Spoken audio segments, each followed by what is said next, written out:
Olá a todos, estamos aqui para mais um episódio do Prosas MP, para você que vem nos escutando no carro, no YouTube, no Spotify, é um prazer estar aqui com vocês novamente. Hoje a gente tem um bate-papo muito especial, que a gente estava bem empolgado para fazer. Antes de apresentar o nosso convidado, queria apresentar o João Paulo Zampieri, nosso sócio fundador das MP, vai participar desse bate-papo, com uma pessoa que não é não só convidado, mas é um grande amigo, um amigo de longa data, né? Marcos Fará, recém-nomeado presidente da Coplacana. Vai ser um prazer bater um papo com você. Vamos falar um pouco de Coplacana, vamos falar do negócio, vamos falar de cooperativismo, vamos falar de bastante coisa que é um tema muito pertinente para os nossos telespectadores. Um prazer estar contigo para mais um bate-papo. Olá, pessoal. Que bom estar aqui de novo com vocês e que bom estar com amigos, né? Todo mundo que a gente convida aqui é amigos. E tem gente que é amigo de mais tempo, menos tempo. E hoje eu acho que é a primeira vez que eu estou entrevistando alguém de data de faculdade, né? Ele vai contar a história para vocês, mas é uma pessoa que a gente já se cruzou na faculdade, se cruzou como cliente, se cruzou como parceiro e hoje está se cruzando aqui em entrevista. Fará, seja bem-vindo. Obrigado. Estou muito feliz de ter você aqui com a gente. E queria que você começasse aí contando um pouco a sua jornada, a sua história, de onde você veio, por onde você passou até chegar aqui hoje. Ô, João, você começou falando, né, um bate-papo entre amigos, né? Não chega a ser uma confraria, né? Somos contemporâneos de escola, nos conhecemos desde 83, quando você entrou na escola. Eu entrei um ano antes. Na Grande Paraguaçu Paulista. Diga-se de passagem, na Grande Paraguaçu Paulista, né? Pessoal, mas vocês estão brincando com esse negócio de Paraguaçu Paulista, mas a quantidade de líder que tem aí nesse nosso agro que foi formado em Paraguaçu não é brincadeira não, ó. Tem vocês, João Paulo, Fará, Laércio, Beto Yoshida, o Zé Luiz da Ciarama, ali, ó, vai brincando aí, daqui a pouco o Paraguaçu não é fácil não. É isso aí, a gente tinha que se esforçar um pouquinho mais para poder aparecer nesse mundão aí, né? Eu falo para todo mundo, pessoal, mas como vocês conseguiram chegar até aqui? Eu falo que Paraguaçu é uma parada federal. Justamente, rapaz, e aí a gente teve que fazer um esforço, não é sobrenatural não, mas a gente teve que se esforçar bastante, né? Uma escola que na nossa época tinha muitos professores de outras universidades, né? Universidades da USP, Exalc, tudo que davam aula para a gente lá. E na época era uma escola que exigia bastante. Exigia bastante. Mas uma escola pequena, mas eu acredito que formou grandes profissionais. Esse que é o importante. E o mercado absorvia bastante. Eu me lembro na época que eu me formei, João, 80 e poucos % dos alunos da nossa ESAP tinha emprego, era empregado.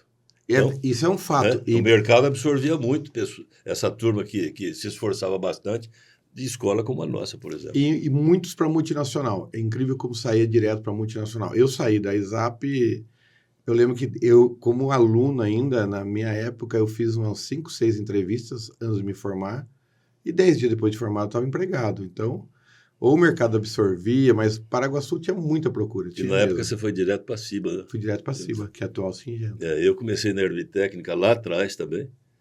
E falando um pouquinho, né? Proseando aqui um pouquinho. Um detalhe, viu? Para quem não sabe, o Marcão era conhecido como turco na faculdade. Turcão. E tocava violão lá, cara.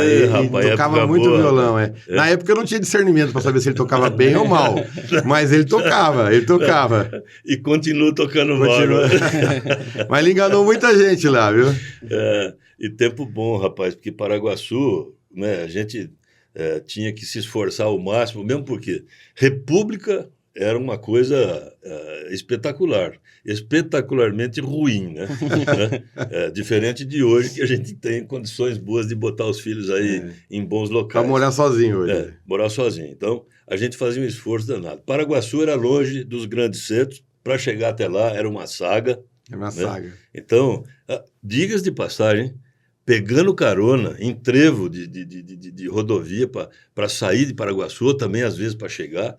Mas, enfim, era o esforço que a gente fazia, a vivência Mas hoje, que a gente quando tinha. você olha um cara igual você que chegou a presidente, né, da cooperativa, se você for contar a sua história, os caras têm que considerar, incluindo a época de faculdade. Porque, assim, nós somos daquela geração que morou em República e pegou carona em estrada, né? Hoje você pega a nova geração e nada contra. Inimaginável isso. Né? Se falar isso para um pai, falar assim, seu filho vai fazer faculdade pegando carona na estrada, o pai fala, que isso, uma loucura. Não, eu acho que hoje seria uma loucura mesmo. Mas na época para nós era normal. E você olhava Exapiano, né? perdido nas estradas com as plaquinhas. Agronomia, estudante, né? Para todo lado, não era? E por falar em prosear, João, na realidade você falou, ó, vamos bater um papo, né? Fala um pouquinho da tua história. A minha história é do interiorzão de São Paulo, né? Imagina, nasci em Itajubi, olha só o destino, nasci em Itajubi, São Paulo, na grande Itajubi. Grande Itajubi. Né? Terra de Zique, Zeca, Lírio e Léo, Vieira, Vieirinha, Abel da dupla Abel e Caim, Nossa. terra de violeiro, catireiro, Não é à aquela toa que coisa você tocava toda. violão, é. Pois é, e gosto muito da música raiz. Sou um amador, um amante da música raiz, porque eu acho que faz parte, né? A hora que você escuta uma música daquelas, te volta à tua terra, volta à tua origem, aquilo, né? Bate um pouco daquela coisa que chama saudade, né? No nosso bom português. E de lá fui estudar em Paraguaçu, Paulista. Terra das Irmãs Galvão. Irmã Galvão. Terra de Mai Caipira. Aí, depois de formado, eu fui trabalhar em Piracicaba. Que já fala caipira. E imagina só, então, meu destino estava traçado, cara. Né? Ser agrônomo, meu destino estava traçado, viver no interiorzão, entender um pouco mais sobre a vida desse interiorzão, essa riqueza que hoje aparece na mídia, aparece na TV, nos jornais, nos grandes profissionais, né? E fiquei em Piracicaba e estou lá até hoje. E hoje quem conversa com você quase acha que você é um cidadão piracicabano, porque você gosta muito de Piracicaba. Muito. Eu converso com você quando eu estou lá, você fala de Piracicaba, até você fica bravo quem não sabe andar em Piracicaba, né? Eu já percebi isso. Ele não consegue andar em Piracicaba. Porque você adora Piracicaba, né? A gente fica conhece todo mundo na cidade. Pois é, rapaz, eu estou lá há 38 anos já, né? Completasse 38 anos de Piracicaba. Nossa, eu tenho mais vida em vida. Piracicaba do que na minha terra natal. E outra, você viu a evolução de Piracicaba, porque mesmo recente, a cidade que virou Piracicaba recentemente... Tá linda. Tá espetacular. bonita, estrutura. Outra, virou polo de tecnologia pro agro lá, pelo amor de Deus, entendeu? É uma evolução muito grande. É o polo de tecnologia, é o vale da tecnologia. É curioso, né? Piracicaba, ela tem um misto de cidade caipira com tecnológica. É uma mistura interessante, porque hoje o vale da tecnologia do agro do interior está em Piracicaba. Do agro no interior, de boa parte do agro está em Piracicaba. Com certeza. Grandes empresas estão locadas em Piracicaba. E é um povo que ainda fala, o Piracicaba ainda fala... Sotaque característico, característico. Né? Piracicaba, então ela ficou, como o João Vitor falou, uma cidade muito interessante. Você vai andando em Piracicaba e fala, nossa, cada coisa moderna. Você tem o melhor dos dois mundos. Então você tem o simples e o moderno junto, né? Eu fui para Piracicaba em 1986. Eu cheguei em Piracicaba dia 3 de março de 1986. 1h da manhã. Nossa Senhora. Me despejaram na frente do mercado municipal e falaram, você vai ficar nesse hotel aqui por 45 dias e depois você vai ter que se ajeitar, né, com a tua moradia, tudo.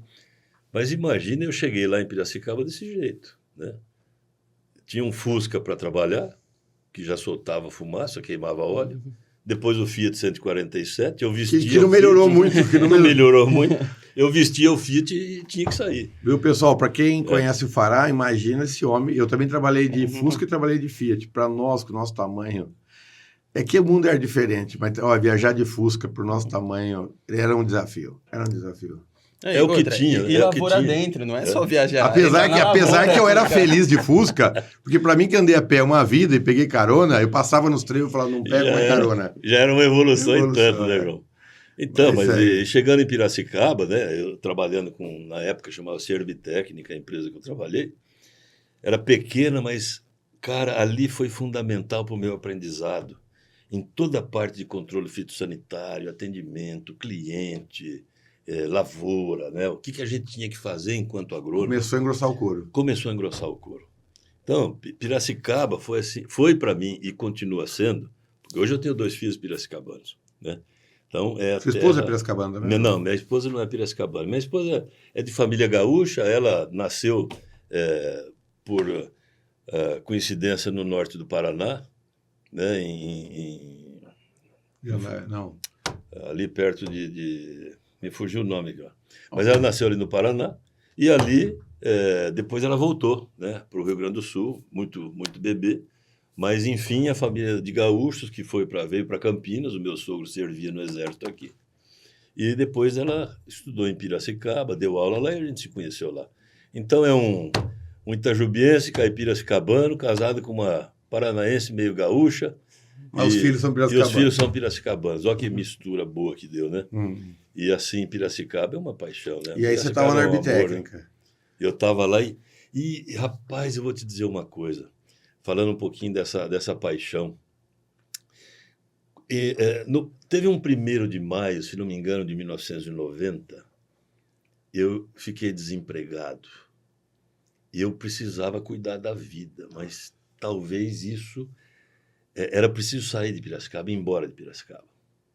Porque o cara fica desempregado, ele precisa achar alguma coisa para fazer. E eu fui abrir o Engenho Central. Nós estávamos falando de tecnologia.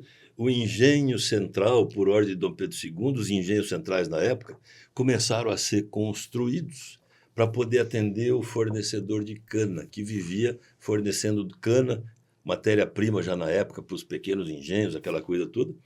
Mas não existia uma política destinada a essas pessoas, os fornecedores de cana.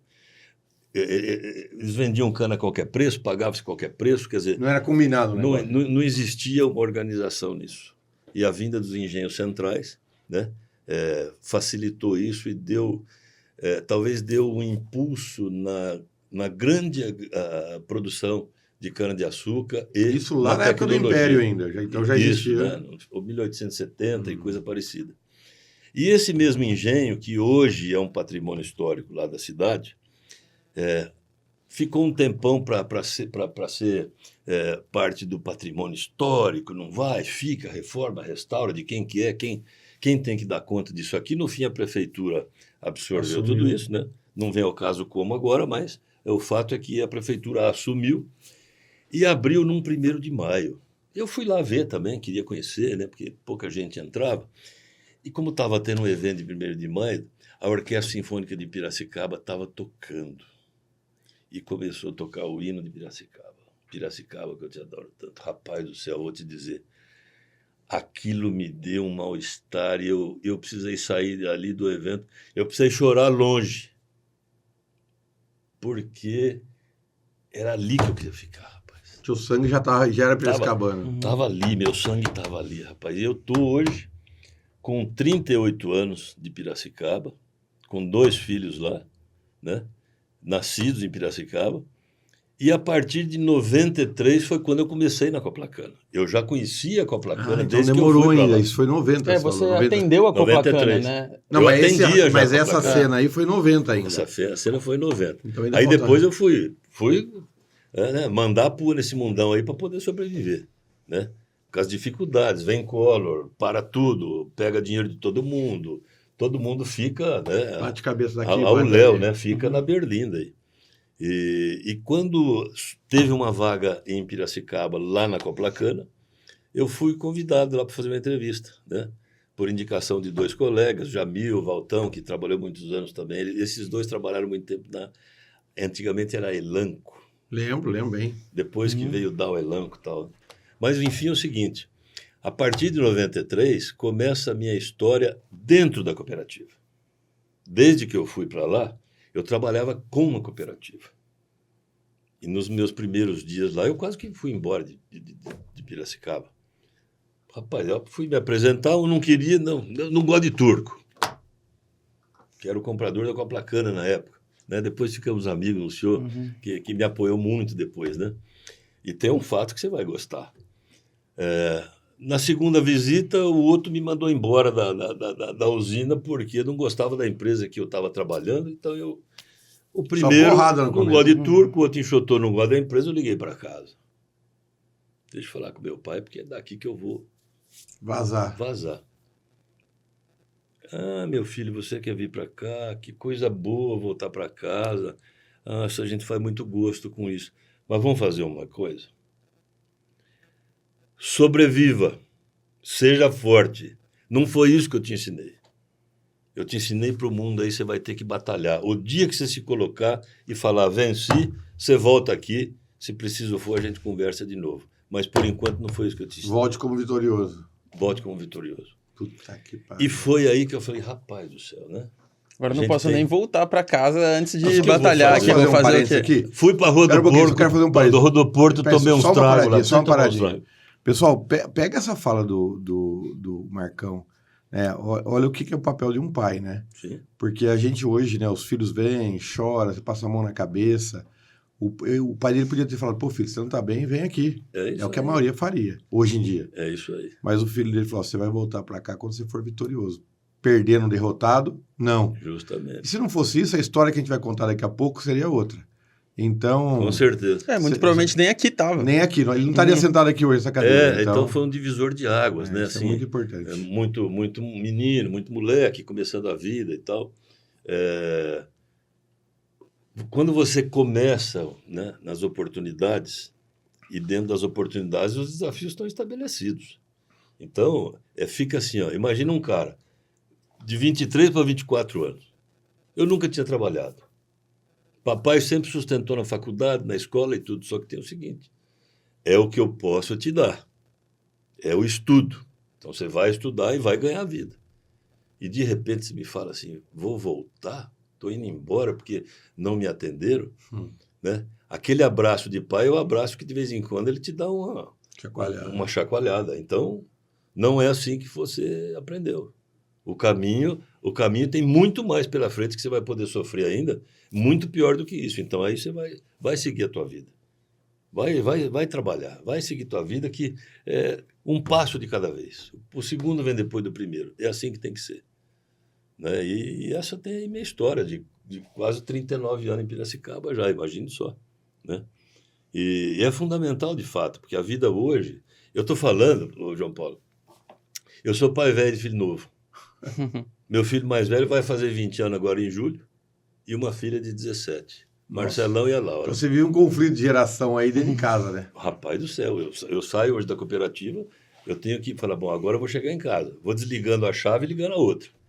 Então, eu estou com 62 anos, a diferença é de 22 anos. Né? Então, de 42 anos. De 42 anos. 22 anos seria mais comum. Então, imagina só como é que é hoje, cara. Como é que é hoje com essa modernidade, com modos Mas, vivendo, com tudo por isso. outro lado, o lado pessoal realmente é o impacto maior, né? Apesar que hoje tem muito comum, tem gente que separa, depois tem filho de novo, tem amigos que separaram, tiveram tão velho, ainda uma criancinha pequena. Mas, por outro lado, hoje nas revendas, nas cooperativas, nas multinacionais, todas as pessoas que nos contratam aí, até ontem eu estava na Comigo e a gerente de RH, a gente estava fechando um projeto lá, e ela falou, João Paulo, pelo amor de Deus, traz o tema discussão de nova geração, porque nós estamos aqui num momento que é importante que você traga aqui para nossas discussões, né? E eu ri, e ela falou, por que você está rindo? Eu falei, não, mas não é vocês. Ela falou, não, porque aqui isso pega. Eu falei, não é aqui. É qualquer empresa em qualquer lugar. Justo. Mas eu acho até, agora olhando um lado, eu nunca falei isso para você, mas um lado positivo é que se tem uma coisa que você entende muito... É enxergar o jovem. É enxergar o jovem, pô. Você tem dentro da sua casa. Então, você acabou não chegando aí, você assumindo o presidente na Coplacana, né? Mas o Fará assumiu agora esse primeiro mês. Ele está como presidente da Coplacana. Parabéns, Fará. Obrigado, é uma história linda. Obrigado. E ele tem muitos desafios e já vai contar pra gente. Mas uma coisa é fato, né? Eu acho que ele é o único presidente que eu me lembro agora, de cabeça, das grandes cooperativas, que tem filhos jovens, né? Um deles quase sendo adolescência para a juventude, dentro de casa. Quer dizer, esse tema de nova geração, não dá pelo menos para você falar assim, eu não entendo disso. Você entende do tema. Você pode até dizer que é difícil lidar, mas você entende do tema. Com certeza, com Né? certeza. E isso é assim, ó, é DR o tempo inteiro. Né? Questionamento o tempo inteiro. E o desafio, a comparação com isso, João, é que na realidade é o seguinte: nós crescemos e vivíamos com pouca grana. E é normal, né? E era normal. Hoje não.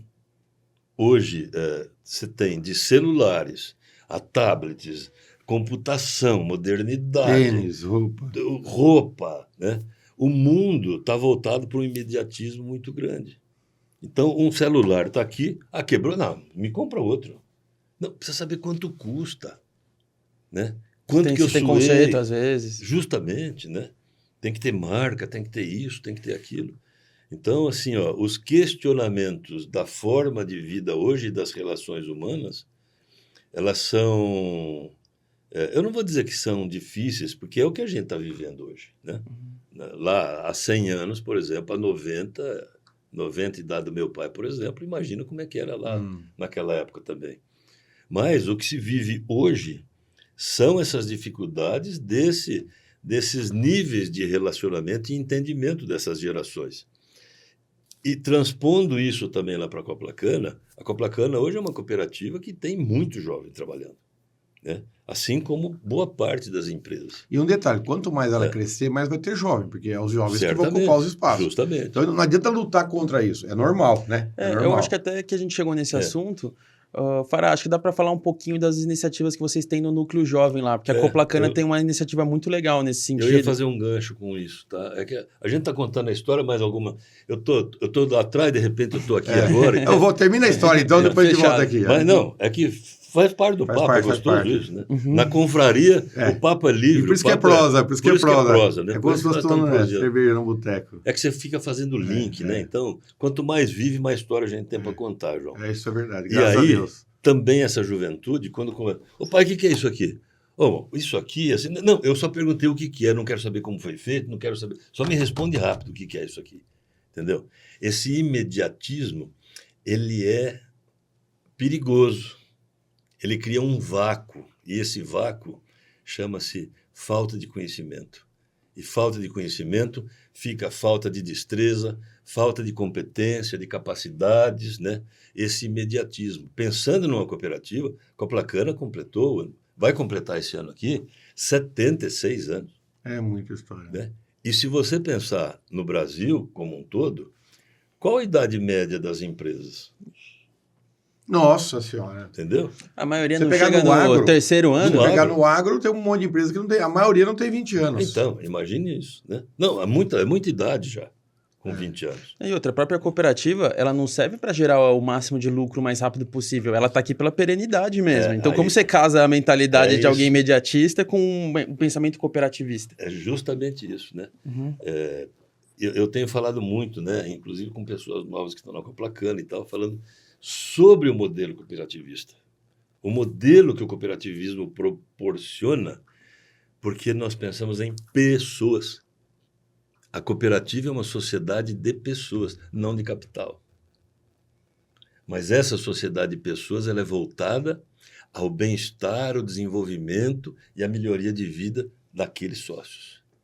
Isso envolve, né, um tripé de sustentabilidade. Aí. Tem que ter sustentabilidade. Então, né, senão as pessoas não continuam.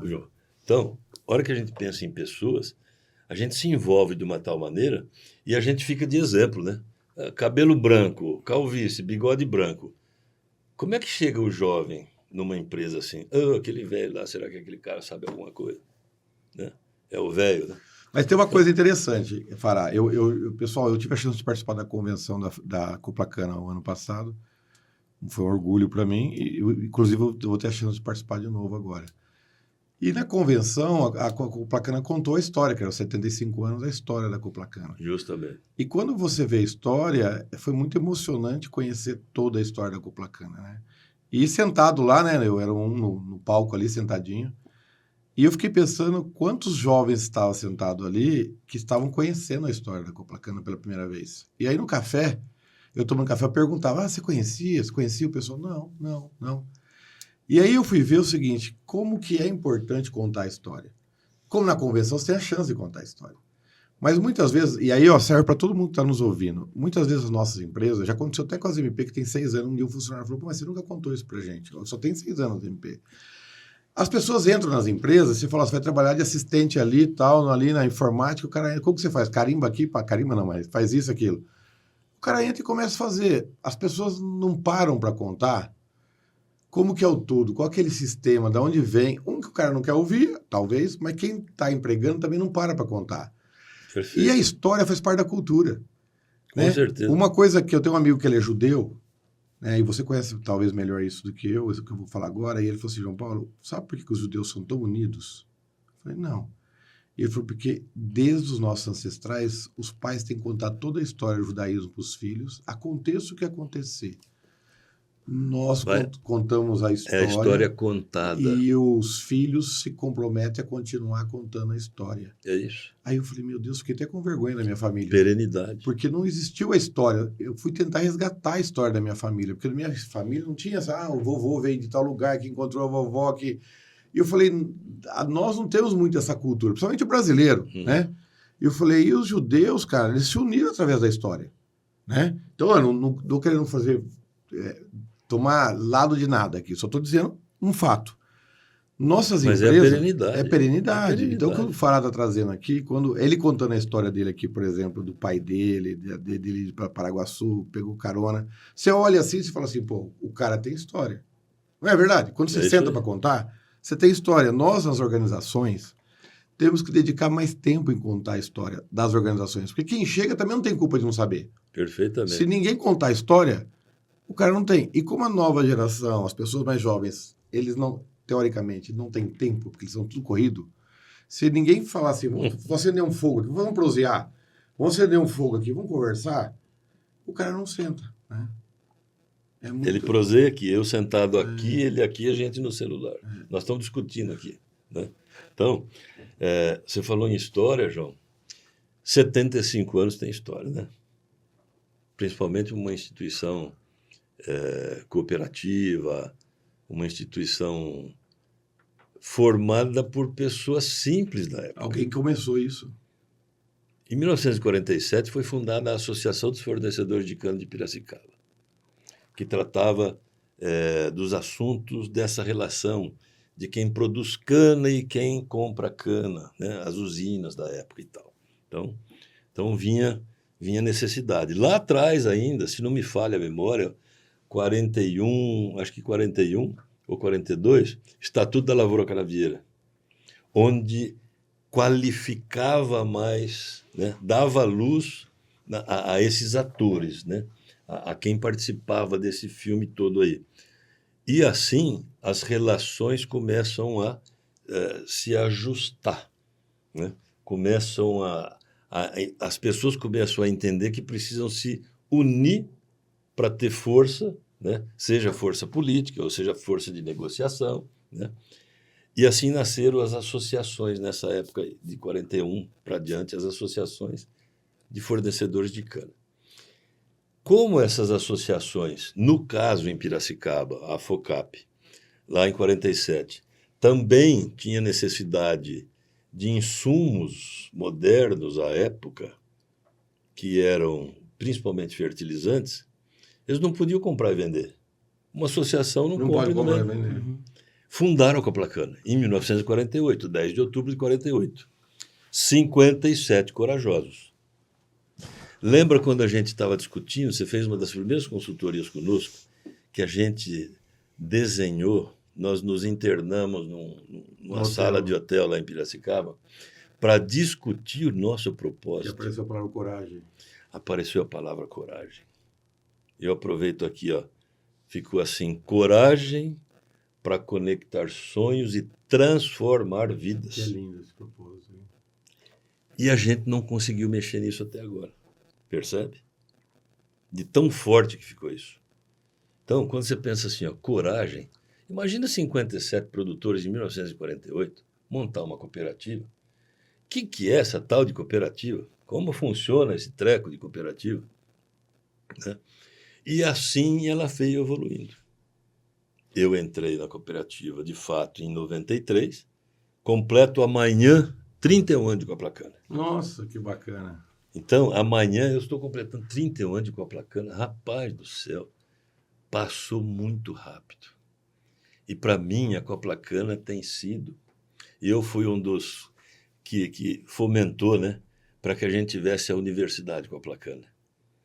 Conhecimento, ninguém segura, ninguém guarda. Aquele que o fizer está perdendo a grande oportunidade de levar um legado para 6 alças, para o caixão. Então, conhecimento tem que colocar, tem que expor, tem que contar, tem que compartilhar. E, nesse tempo todo de Coplacana, para mim, um aprendizado muito grande, conhecendo cooperativismo, conhecendo negócio, conhecendo as empresas, né? Conhecendo pessoas assim, gabaritadas em conhecimento. Você é um do que depois a gente, né, se reencontra nas empresas, né? Mas a gente sempre teve contato, né? Não era todo dia, toda hora, mas a gente sempre estava em contato.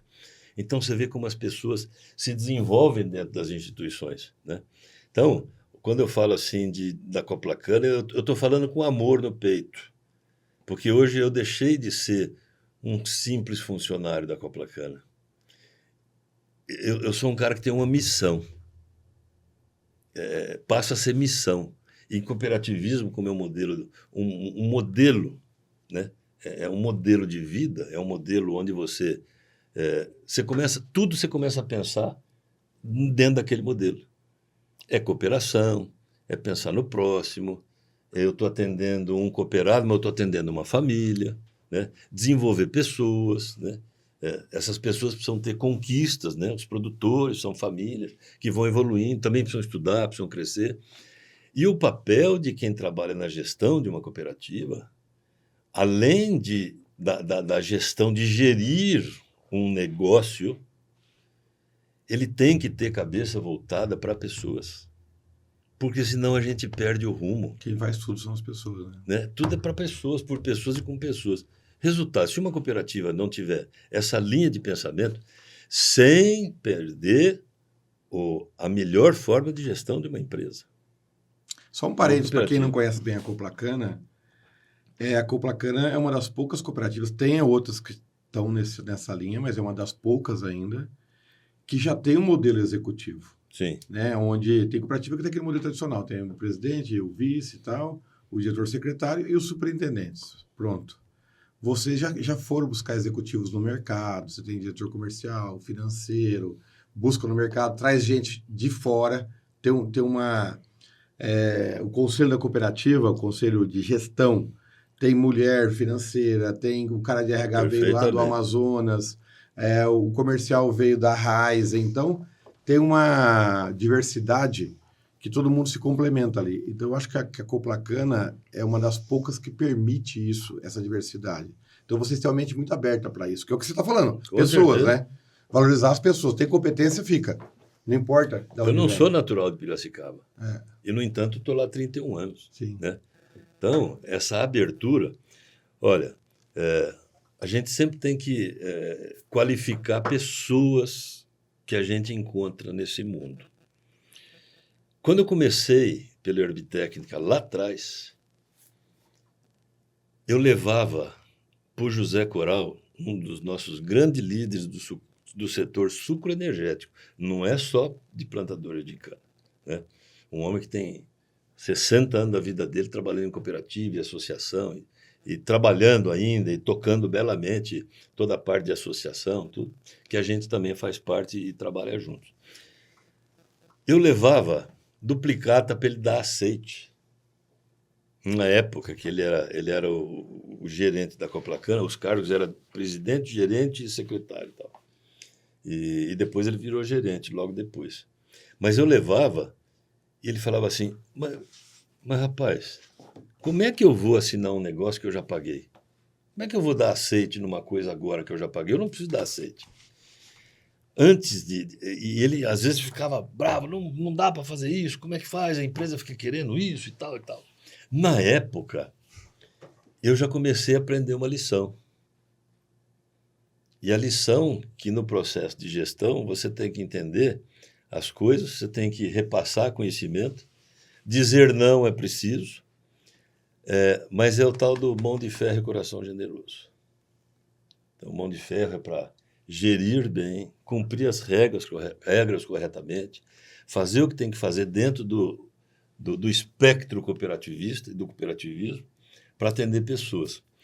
E muitas vezes ele fala, bom, mas eu vou te ajudar, não vou deixar você ir lá para a tua empresa, não, e vão ficar bravos com você e tal, por você não ter conseguido isso. E dava o aceite. Eles trocavam duplicata na época, né? Uhum. Então, eu estou falando de coisa lá de trás que me marcou bastante. Falar assim, puxa vida, eu saí de lá com um não E ele dando aceite na época. Não, e a colaboração. Isso. Como se dizendo, ó, para você entender que isso aqui está acontecendo por causa Estou disso. fazendo por você, mas está errado. Isso, né? Mas era o aceite, que ele fazia, né? Mas já tinha sido pago. E ele, assim, ó, faça desse jeito aqui. Ele já falava, mesmo eu não sendo da cooperativa, né?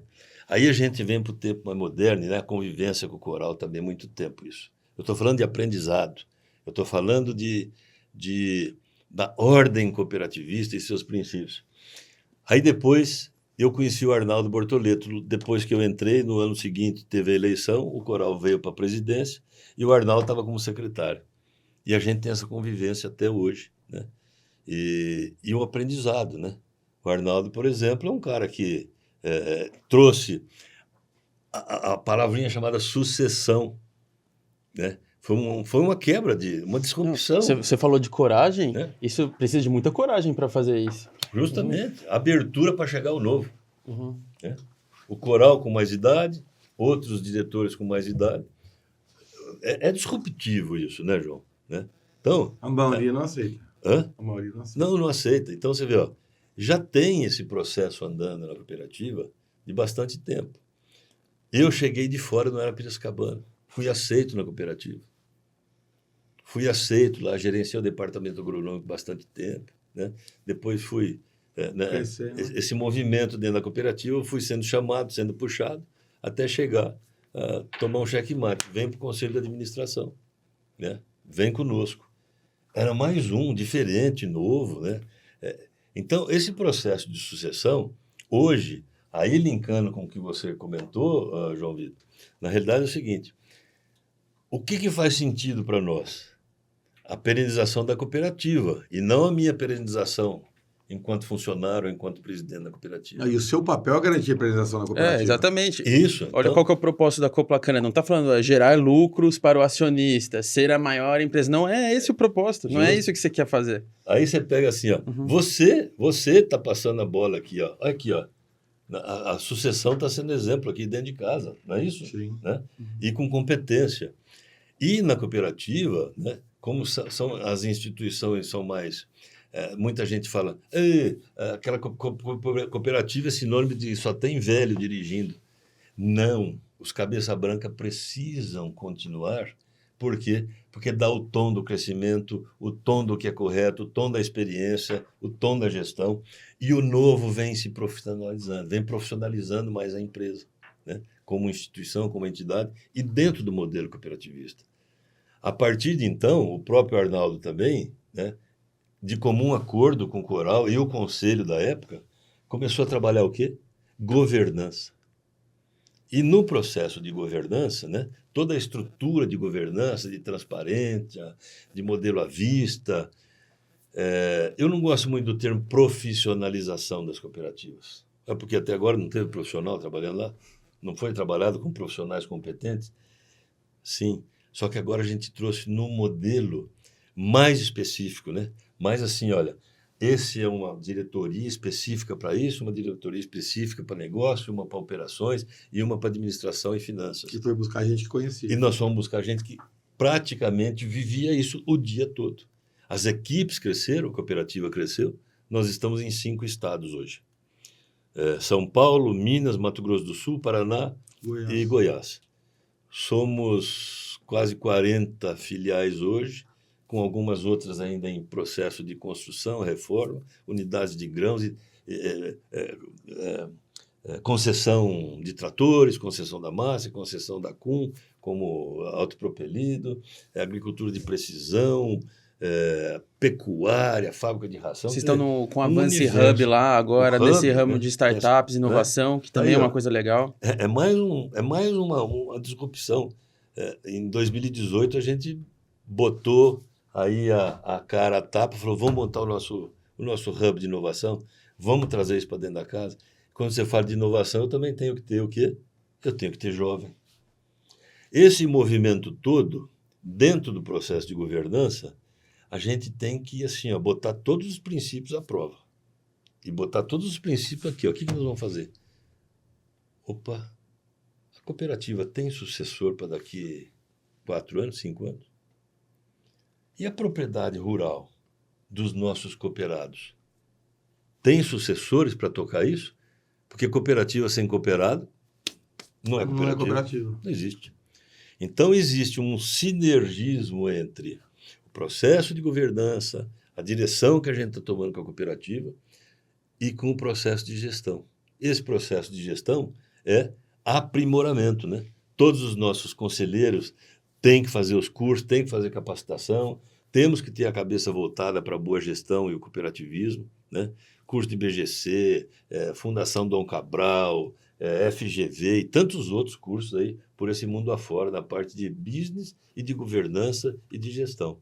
E aí vem uma coisa chamada núcleos participativos dentro da empresa. Nós temos 2 hoje, que são os mais importantes nesse momento. O núcleo mulher, que as mulheres têm muita competência, muito envolvimento com a gestão. Estão se envolvendo cada vez mais no agro. Né? Sim, sim. Tem muitas mulheres que são as responsáveis pela produção, diretamente, né?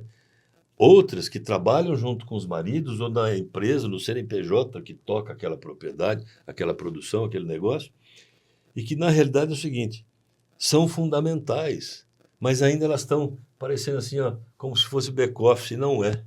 Não são.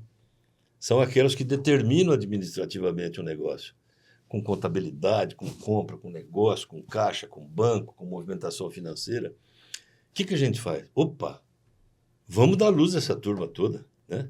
Vamos botar a mulher, vamos inserir mais a mulher dentro da cooperativa. Então, nós temos assim, um processo de formação dessa turma que já tem um pouco mais de idade enquanto família, enquanto negócio, em apoio. E aí, o processo de crescimento daqueles que um dia serão o futuro, de fato, de tudo isso. Daqui tantos anos não vão estar aqui mais, mas tem que ter gente para isso. São os jovens. E o núcleo jovem está sendo um sucesso legal, sabe por quê? Um engajamento assim total. Tanto, os 2 núcleos, tá?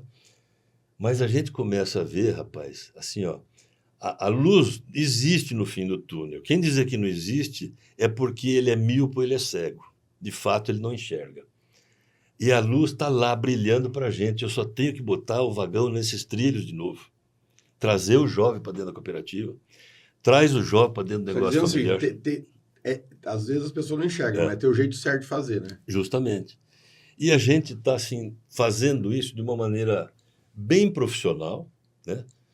Com capacitação, com gente muito capacitada, muito gabaritada, mas, ao mesmo tempo, dando liberdade de eles terem a organização dentro dos núcleos. É importante dizer, Fará, eu acompanhei um pouco o núcleo jovem de vocês, pessoal, para quem nos ouvir, que o núcleo jovem da Coplacana realmente é bem diferente do núcleo jovem de outras cooperativas, é muito atuante e eles montam de uma forma que eles mesmos se lideram ali, né? Então, isso deixa o negócio muito vivo. E uma outra legal é que a diretoria, o conselho, a mais alta liderança da Coplacana também escuta, também participa eventualmente. Lógico, você tem que dar liberdade, porque se você ficar lá 100% integral, você vai matar a criatividade da turma lá. Mas acompanha, eles dão a chance de, tipo, escutar as ideias e tal. E isso faz uma diferença. Não é um negócio, põe lá pra molecada fazer qualquer coisa. Não é isso. Não, todo mês é reportado. Então, é reportado, vem ideias. Quanta coisa não veio? Interno, né?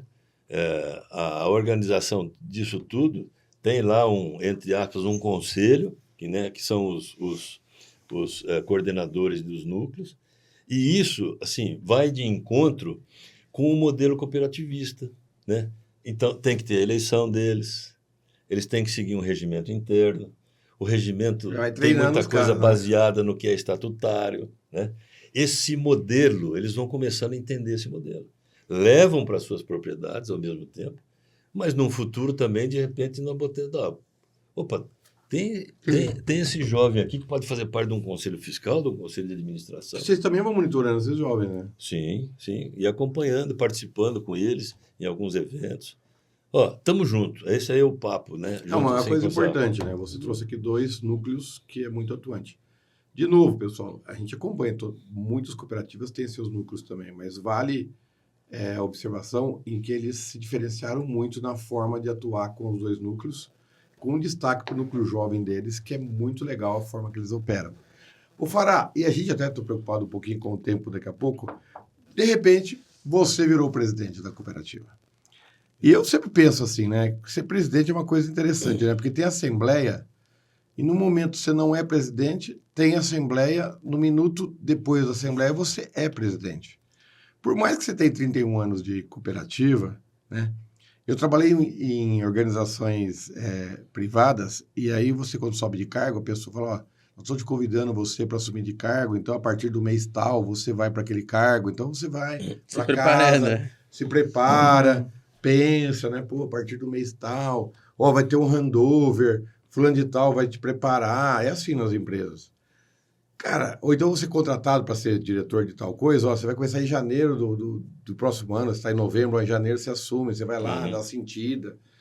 No seu caso, cara, eu imagino assim, você já estava preparado, você já sabia que ia assumir, mas eu imagino assim, pô, votou, aprovou, não dá um frio na barriga, você fala, puta, cara, agora tudo isso aqui, apesar que a Coplacana você tem um conselho, você tem as pessoas, tudo é compartilhado, mas a canetada final é sua, né? A canetada final é sua. E a partir de agora, se deu certo ou deu errado, o presidente, a gestão é sua. Como que é esse momento, assim? Primeiro eu quero saber o momento. Ó, agora é você. Dá um frio na barriga? Ô, João, você sabe que tudo que é pela primeira vez dá um friozinho na Dá um barriga, friozinho. né? Tudo, né? Mesmo a primeira vez que você vai falar para pessoas, a primeira vez que você vai... Dirigir. A primeira vez que você vai dirigir, a primeira vez que você vai casar e outras cositas Tudo, mais, né? Sempre dá um frio na barriga, não é isso? Dá. Ó, eu posso te dizer o seguinte, assim como as coisas mais simples dão esse friozinho na barriga, mas a emoção tem uma diferença, né? O friozinho na barriga é o medo de você falar alguma coisa errada, num papo com quem você não conhece. Depois fica tranquilo, a gente fala diferente. Quando se trata de assumir papel e responsabilidade, o friozinho tem um cunho diferente. É a responsabilidade que você arca em assumir uma presidência ou um cargo qualquer dentro de uma instituição, que você tem que ter firme nos seus propósitos, aquilo que a instituição precisa de você enquanto presidente ou qualquer outro cargo. Mas eu estou há 31 anos na cooperativa e eu estou te falando que eu não estou com tranquilidade que eu assumo a presidência, mas é com, assim, ó, é o peso da responsabilidade. Mas isso tem um ponto muito bom comigo e com a direção da empresa. Eu participei bastante intensamente, junto com o Arnaldo Bortoleto, que teve na presidência até então, né? O Arnaldo não saiu do nosso conselho. Ele está lá, né? Na chapa, para formação de chapa, Arnaldo, você tem que ficar como vice. Ele aceitou humildemente isso, né?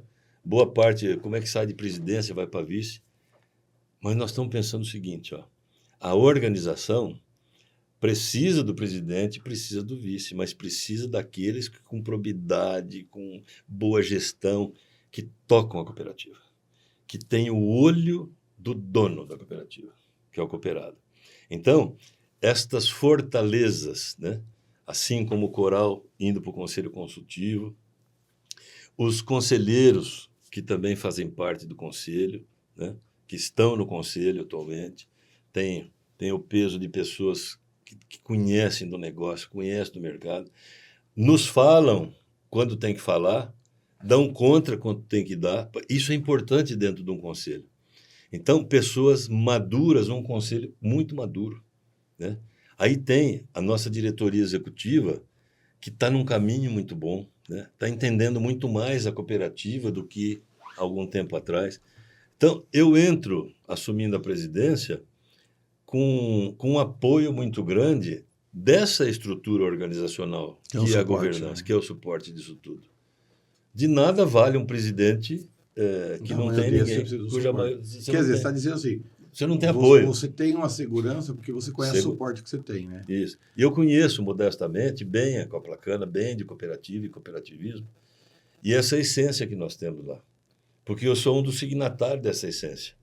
Então, eu não posso falar uma coisa enquanto modelando uma essência e depois falando outra como presidente. O Fará, e assim mesmo, né, independente do cargo, né? Se você fosse assumir ou não fosse assumir, a gente vive um momento especial do agro, que também acontece muitas vezes, você tem um ano bom, um ano médio, um ano ruim. a gente está vivendo um ano mais desafiante. Então, coincidiu que você está assumindo a presidência num ano com mais desafios.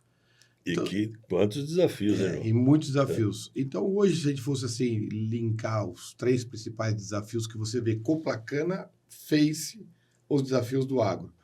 Quais são os seus principais desafios que você fala assim, ó, eu como gestor número 1 agora, os principais, nossa prioridade é... Quais são as prioridades? Ô, João, você sabe que uma cooperativa, se você elencar 3 prioridades só, vai salvar bastante, hein? Né? As cooperativas estão muito diversificadas, né? São cooperativas grandes, né? Grande no seu negócio e também na diversidade do seu negócio. Mas, assim, ó, primeiro, saúde financeira da cooperativa, ela é fundamental, né? E para isso a gente tem que ter pessoas com bom conhecimento, com bom trabalho, focado no negócio, entendendo o negócio do cooperado, entendendo que a cooperativa não é de um dono que precisa encher o bolso e lascar o resto do mercado ou quem está comprando. Não. A cooperativa ela tem que ser bem administrada, bem gerida, para que ela tenha perenidade e também está apoiando a perenidade do cooperado. Então, esse é um desafio não só da Coplacana, como da maioria das empresas, de todo o mercado, né? Mas é um desafio manter isso num mercado muito concorrido, num mercado onde a cooperativa tem um modo de atender, um modo de trabalhar, e o outro lado do mercado, eu trabalho num modelo cooperativo, o outro vem uma SA, que é de um dono, que é de um grupo ou de um investidor, e precisa faturar, precisa ter margem, precisa ganhar, e eu tenho que trabalhar, a equipe tem que trabalhar muito, com muita sabedoria. Isso. O pessoal joga outro jogo, né? Isso. Um outro desafio, na realidade não é desafio, né? Mas é assim, ó, é a continuidade do bom atendimento com o cliente. E o nosso cliente é o dono da cooperativa. Quem está no centro do nosso negócio? O cooperado e uma parte também de clientes que não cooperados. Nós trabalhamos com esse mercado. Manter isso, manter essa fidelização, ou parte de fidelização desses cooperados, também é um desafio. Para isso, a gente precisa ter equipe bem treinada, diretoria coesa, né? Um planejamento estratégico muito bem feito, muito bem direcionado. Nós estamos fechando o nosso aqui, né? Junto da revisão nossa de planejamento estratégico. Trabalhar muito com orçamento, e orçamento é aquela coisa. Eu tenho que ter orçamento aí até 2028, até 2030. Eu preciso ver como é que eu trabalho com isso. Então, e o desafio é manter pessoas trabalhando na cooperativa. O mercado é concorrência, é para todo mundo. O mercado é difícil, é para todo mundo. Nós tomamos aí umas pancadas aí que vêm de 21 para 22 e acarretou em 23. Agora que a gente está começando a endireitar a espinhela. Isso é o mercado como um todo, né? E como é que a gente tem que fazer? Como é que a gestão dessa cooperativa tem que fazer para que tudo isso fique assim, ó, assentado, né? Fique colocado nas suas bases de sustentação, mas que dê resultado para o cooperado, se mantenha com bons resultados para você poder ser perene, ter os seus investimentos, né? Ter as suas unidades funcionando bem, aumentar a sua área de expansão e crescimento. Empresa que não cresce, ela tem uma tendência grande a desaparecer. Outros vão crescendo e vão, né, encobrindo, né, botando sombra no teu negócio e você não consegue... chega uma hora que você fala assim, não consigo expandir mais. E aí você fica fechado, é difícil. A Coplacana, ela de um tempo para cá, ela estava exponencialmente crescendo, né? E a gente continua crescendo. O negócio cana hoje, para você ver, da cooperativa, está na faixa aí de 58%. E nós temos já 42% aí em área de diversificação, lastreando mais a cooperativa. Que estava planejado isso, né? Que estava planejado. Então, quando você planeja bem, né? Estrutura bem, né? Tem um trabalho de viabilidade econômica e viabilidade e perenidade daquele negócio na tua cooperativa, atendendo o cooperado, você começa a fazer aquilo que é ideal. Cresce a cooperativa, você tem o cooperado vinculado à cooperativa, fiel à cooperativa que é dele, né? Você consegue atender o cooperado. Mas também a gente precisa entender o cooperado para poder atendê-lo. Então, desafios, manter uma equipe grande hoje, focada no nosso modelo, focada no negócio e trazendo benefícios para a entidade, para a Coplacana, que reflete para o seu dono, que é o cooperado. Então, existe o desafio de você buscar taxas menores, né? Buscar dinheiro mais barato. Que é o primeiro desafio financeiro. Que é o financeiro. Então, a saúde financeira da empresa, ela é fundamental. Eu acho que dentro do financeiro, eu só agregaria aí a inadimplência, que nós precisamos receber o dinheiro em abril. Com certeza, tá na saúde financeira. Na saúde financeira. Né? Então, como é que você consegue administrar um negócio? Mas aí você tem que ter foco, você tem que ter... todo mundo fala de assertividade, de fazer a coisa certa, mas a assertividade tem a ver com foco. Né? Ser assertivo naquilo que a gente planejou, porque a gente não fica, né, horas e horas, dias e dias planejando, para de repente botar o planejamento de lado e isso vai, né, num rolo sem o fio da meada. Então, acho que trabalhar numa cooperativa, qualquer empresa que seja, mas como desafio, agora voltado para mim, é importante a equipe que está trabalhando junto. A equipe que está coesa, uma equipe coesa. Se vier alguém da equipe nesse momento, sem eu estiver sabendo, vir falar com vocês, dificilmente vai falar diferente do que eu estou falando com vocês. Né? De uma forma bastante geral, pensando na perenidade da cooperativa. Né? E a gente vai buscar também o olhar de fora. Nós temos hoje o modelo do conselho consultivo. A gente colocou isso em estatuto esse ano que passou. Diga-se de passagem, oficialmente, o primeiro consultor consultivo chama-se João Paulo Zampieri, com as MP, o João Vitor acompanhando todo o trabalho também, dando uma contribuição legal para a gente lá, com o olhar do jovem, né? E botando, às vezes, você aí... Cuidado, ele assume já sozinho. Tem que aprender um pouquinho mais, mas a gente tenta ajudar. Mas a gente, eu aprendi muito com vocês. Mas, Fará, pô, a gente já estourou o tempo. Acabou já? Estourou o tempo, cara. Mas assim... Vocês precisam botar um relógio aqui na frente. Tá ali, ó. Rapaz, eu tô de costa com o relógio aqui. Nós tem temos dois, o quê? Meia hora? Não, estourou. Já acabou? Então tá bom. Fará, cara, eu tava pensando aqui agora, tava olhando para você e falei, rapaz, como passou rápido o tempo. Você vê como tem muita coisa. Quando pega a cooperativa, tem muita coisa para contar, né? E o Ross esteve aqui, nós não discutimos nada disso que foi discutido contigo, foi outro assunto. Você vê que cooperativa, você vai mergulhando, e eu pensei aqui, falei, tinha tantas outras perguntas para fazer e passou o tempo. Mas eu te desejo muito sucesso, você conhece muito cooperativa, você é apaixonado. Foi outra aula de cooperativismo aqui, né, nesse podcast. Você é apaixonado, eu acho assim, que eu queria muito ver todas as cooperativas com essa mentalidade de que de tempo em tempo você tem que fazer esse movimento, né? Acreditar nas pessoas, nos executivos, criar novas gerações de executivos, fazer esse movimento, dar essa enriquecida na água, né? Porque é bom. Foi uma coisa bacana, né? A Cevale nomeou um CEO, vai ser bom para a Cevale também. Então, isso faz bem para a saúde das empresas. Com certeza. Você vê lá com o Camar, então é muito bacana.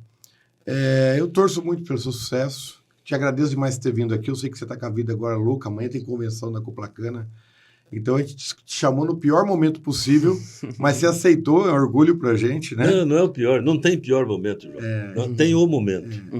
Eu tinha um amigo que falava assim para mim, assim, gente, ele falava, toda vez que for falar da empresa, tente aceitar, porque você está falando da empresa, né? E talvez você pense assim também. Mas eu te agradeço muito e que a Coplacana tenha muito sucesso. Vocês merecem, porque vocês são a gente, né? Mas vocês são muito dedicados e é uma excelente cooperativa. Parabéns à Coplacana, parabéns a você. Muito obrigado. Muito obrigado. Fará, foi um super prazer bater esse papo com você. A gente se vê daqui a alguns dias na convenção, vai ser legal estar lá junto também. Então, telespectadores, a gente chega mais ao fim desse Prosas MP com o Marcos Fará, presidente da Coplacana. Espero que vocês tenham gostado tanto quanto a gente gostou. Essa aula sobre cooperativismo, sobre estratégia, sobre gestão. A gente se vê nos próximos episódios para o próxima prosa. Muito obrigado.